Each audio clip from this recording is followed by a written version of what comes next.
All right, it's halftime of the North Carolina Virginia Tech game. This is playing out exactly how we thought it would, right? Not really. Virginia Tech's up 14-0. North Carolina just has not shown anything offensively, and Sam Howell's barely thrown the ball. He has 8 pass attempts so far this game.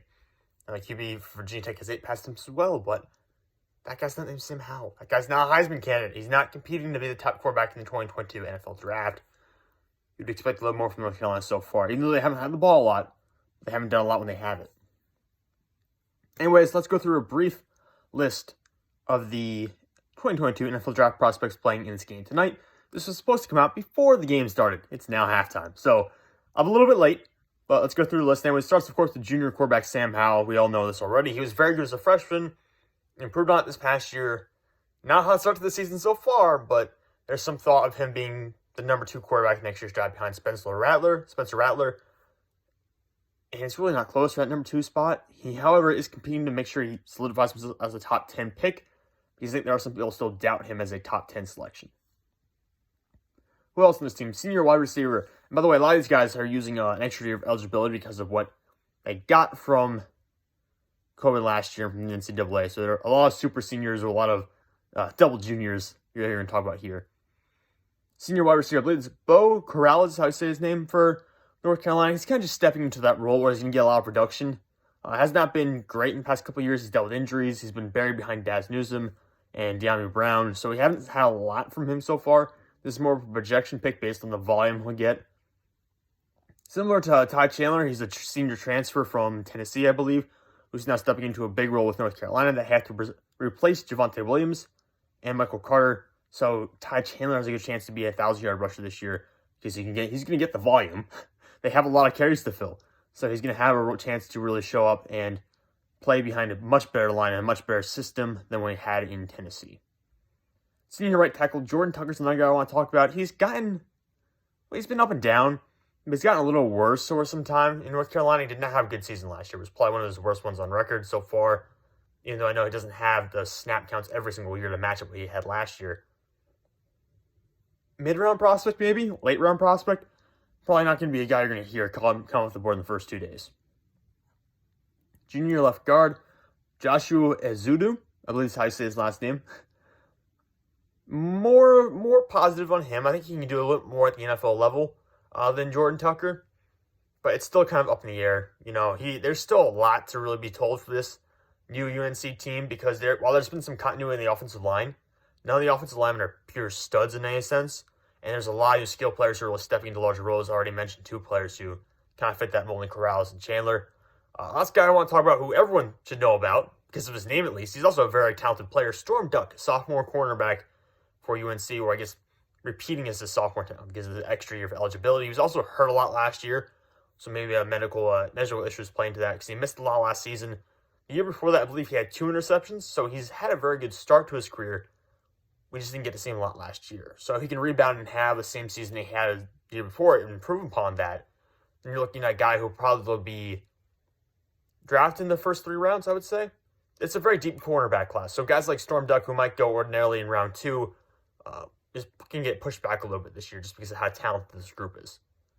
On to Virginia Tech. Junior wide receiver Trey Turner. He's always been between 525 receiving yards and 560 receiving yards, always in that range during his career. Never had a really big season. We're expecting some growth there. He's got good size for a wide receiver. But again, the production has not been there. You can certainly find guys who have not been productive and will step into the NFL and have the traits to be. Playing Virginia Tech's offense is not necessarily beneficial for you as a pass catcher. It's not the same as playing at Clemson or anywhere like that. But Trey Turner to me is kind of just... Well, he's got 3 catches for 59 yards already this game. So a good start for him, but there's definitely a lot to be concerned about here in terms of being able to reach the high level potential and at least be very productive in college. Junior tight end James Mitchell, I think he had close to 800 receiving yards, I want to say, over the past 2 years, so he's been productive in the passing game. I think it's almost more impressive than what Trey Turner's done so far, just because playing the tight end role, some offenses don't feature the tight end as highly. Yeah, he's got 796 receiving yards in the past 2 years. 435 of those came last season on 26 catches, and there's also 4 receiving touchdowns in there. So James Mitchell, a player to keep your eye on. It's not a great tight end class. I won't say that. It's a unique tight end class. There's a lot of up and downs in this tight end group. We really don't know who's going to come out on top so far. there certainly seems to be a group of guys solidifying themselves at the top. Well, at least going into the early part of this college football season. But we'll see if guys like James Mitchell can maybe rise up the board later on. Redshirt sophomore left tackle Luka Tenuta, I believe is how to say his last name. I apologize if I say that wrong. Stepping into a role filled like Christian Darrisaw last year. So again, it's a bit of a projection for him. But he's stepping into a big role in this offense that has produced an NFL player in the past. We'll see if he can hold up to standards. The player I'm more interested in on the offensive line, le-c-tus, I think that's his first name. Le-c-tus Smith is a guard for them. Junior, I think that's the guy you really want to keep an eye on. I've seen some people have him as a borderline like round 2 type player. Not everyone, though. There's certainly been some people who have not even mentioned him at all. I think the Draft Network left him out of this top 100 when they were putting together a list of preseason top 100 prospects. But le-c-tus Smith is a guy who I've heard about before in this process, who's been thrown around there as potentially a round 2 pick. But again, not everyone's sold on him so far, so a big year from him could really promote himself into that late day 2 kind of range, I would say. Late to mid day 2 kind of range. Certainly not going to step into day 1 territory based on what we've seen so far. Could that change this year? Absolutely, but so far not viewed in that necessarily that elite range. Junior edge rusher Amari Rodgers already had 2 or 3 really good plays this game. He's has 2 tackles for loss today already. I think a forced fumble as well. So he's been up there. He's making a lot of plays. He's an edge rusher. I think he's listed officially as an outside linebacker in Virginia Tech's defensive scheme. So this is a guy who is starting off hot. I think he had 6.5 sacks, I want to say, the last time he was playing healthy. I'm not sure if he played last year. Let me pull that up real quick. Because this is a guy who I know people are very excited about. I don't know if he's necessarily going to translate, because again, the size is always a concern sometimes for these outside linebackers moving from college football to the NFL, because he only is 245 pounds. He is 6'6", though, officially listed at Virginia Tech. Might be 6'4.5", who knows? You know, it's the size, they always exaggerate a little bit, but yeah, he had 6.5 sacks this past year. He's a junior. How many tackles for loss? It doesn't say tackles for loss, but it gives him 43 total tackles. Oh, 16 tackles for loss there. So, and he actually led the ACC in tackles for loss last season. So there's a lot to like here in terms of the productions. I don't know if they're going to love the build necessarily, but production-wise, Amari Rodgers, he's certainly up there. So you got let's watch him off the edge, and he's been good already this game. And then the other guy I want to talk about, the last player I want to talk about, cornerback Jermaine Waller from Virginia Tech. He's a junior. Or I guess technically repeating his junior year. Last year would have been his junior season. He had 3 interceptions last time he was fully healthy and playing and participating in college football, which was his sophomore year in 2019. He only appeared in 2 games this past season, so we're going to kind of cross that one out and just ignore that for now.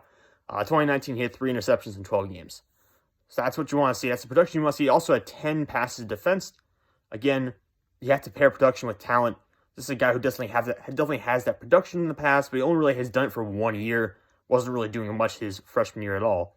So you've got a guy who's got at least got the production for 1 season, sort of like Storm Duck, kind of throwing out everything from last year, and just going back to that 2019 tape, and hoping he can build on that this year.